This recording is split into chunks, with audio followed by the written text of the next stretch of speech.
అన్యాయంగా నన్ను ఏసీబీ కేసులో ఇరికించిన నువ్వు ఇరికితే ఇరికేసి సన్నాయి ఇరికితే ఇరికే మనిషివేనా చంద్రబాబు నాయుడు?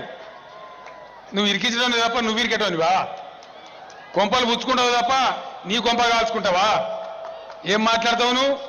అన్యాయంగా నీ మీద కేసు పెడతారా? చేయాల్సిందంతా చేసి పక్క రాష్ట్రమోడు వచ్చి ఈడ అధికార పార్టీ ఎమ్మెల్యేలని కొని ఎమ్మెల్సీ గెలిపిస్తా అంటే మేము చేతులు ముడుచుకొని కూర్చోవన్నట, నోరు అప్పగించి కూర్చోవన్నట, దొంగతనం చేస్తేనే దొంగ అని అనద్దట, పట్టుకోవద్దట. మొత్తం బండారం బయటపడేది మీరే చూసిన టీవీలలో. చూసినరా లేదా? మీరు చూసినారు కదా? నిజంగా పట్టవాటిలు దొరికిన దొంగ ఇవాళ పెద్దగా మాట్లాడుతా ఉన్నాడు. నిన్నిరికిచ్చే కర్మ మాకెందుకు? మాకేమైనా కాల్జీలు గులగుల పెట్టినాయి.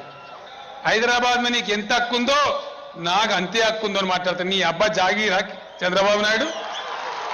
హైదరాబాద్ నీ తాతదా? ఇవాళ హైదరాబాద్కు నువ్వు కాదు ముఖ్యమంత్రివి, తెలంగాణ బిడ్డ ముఖ్యమంత్రి.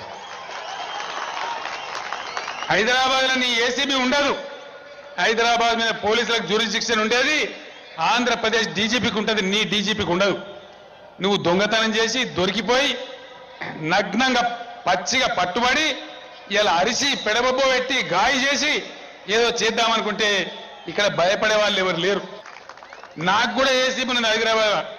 నీకు ఏసీబీ ఉన్నది నిజమే, మరి కేసీఆర్ నీ లెక్క దొంగ కాడు కదా, నీ లెక్క దొంగ రాజకీయాలు రావు కదా, నువ్వు నీ లెక్క తప్పుడు పనులు మేము చెయ్యం కదా.